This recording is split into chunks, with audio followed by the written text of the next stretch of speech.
Yeah. Oh, mate. It's a shame because I know how this ends in May. That's the biggest shame about it, because we're gonna watch it unfold. It's gonna continue to be a roller coaster. There's gonna be peaks, troughs, highs, lows, all of that. But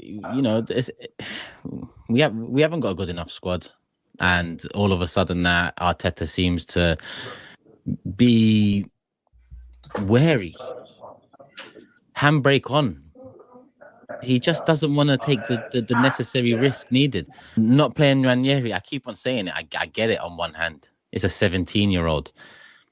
But not playing Ranieri and seeing what we saw and then losing the game and falling 3 games behind Liverpool now, a couple behind City. Game week 10, we know how this ends. And I can't lie to you, it's upsetting because I look at Man City and I say to myself, they're there for the taking. You know, they are a good side. They've just lost their first game. You know, they've got one of their best players out for the season, but they don't look the same. You know, aside from Haaland, it looks like there's a lack of goals around the squad. You can get at them. They're leaking more chances than they ever have done before. But does that fill me with confidence? We can even add the charges that might come in. Right now, I don't... That's got nothing to do with us at this moment in time, because the team that benefit off of that, if that is to be the case, will be Liverpool, because they're putting themselves in the position. And my argument to that listen, Liverpool, I think when you look at some of the experienced players who have been there and done that and can help guide some of the newer players or younger players or new manager through his first season, they're leaders. We don't have that. We've got a lot of yes men in the side. We've got a lot of nice players. We've got a lot of cogs. That's what I call it. We've got a lot of cogs. And we added a few more cogs in the summer. How many fucking cogs do we need? How many cogs are you going to keep on adding? Because all these cogs are malfunctioning at the moment, because we didn't need cogs in the summer. I said this on my match reaction. I'm going to say it again. We needed a player you can put your arm around and say, go and win us this league, son. We need a player that comes in and the rest of the team are like, yeah, we fell short the last 2 years, but this year we're going to do it. Calafiori don't do that. Marino don't do that. No one can tell me those 2 signings do that. Sterling, forget talking about him. We've wasted enough airtime on him already. It's 10 game weeks in. He doesn't trust him. Jorginho's coming on, we need a goal. Benjamin White's coming on, we need a goal. Zinchenko's coming on, we need a goal. Not the winger we brought in. I called it a side grade to Nelson. Some argued and said it's a downgrade. At this moment in time, I wouldn't argue against that. And then the Ranieri thing is Smith. I don't want to go back to the transfer window, but I have to because no one else will. And that's what is causing what we're seeing now. Don't get twisted. Arteta, listen, he's under pressure at this moment in time. He knows more than anyone. He needs to deliver. He needs to turn it around, and we need to turn that game on Sunday. Again, it's our biggest game of the season against Chelsea because of what we've done leading up to it. But the thing is, the next drop points is the nail in the coffin. We're in there. The fucking thing's on our heads. It's just a nail missing. That's all that's missing from this coffin. Yeah? Then we're thrown in. Another season. Dead.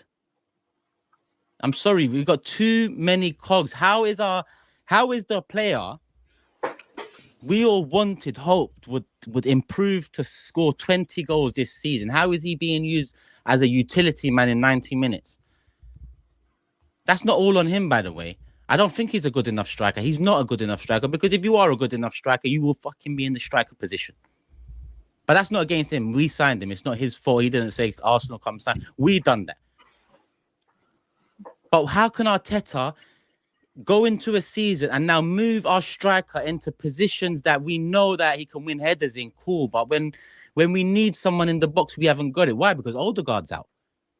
So one loss. We had one attacker out on the weekend. One attacker out on the weekend. One.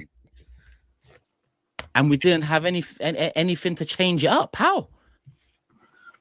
How have we left ourselves in this position again? I know the answers to it, because we don't have that ambition to actually go cross the line. We don't have it. We might do it. We might do it. I don't think we'll do it this season, by the way. I'm just saying generally, moving forward, you know, teams can win it without showing the necessary ambition, because pieces can fit together well. cogs can, work well, and 2-2s, you've got a title. Cool. But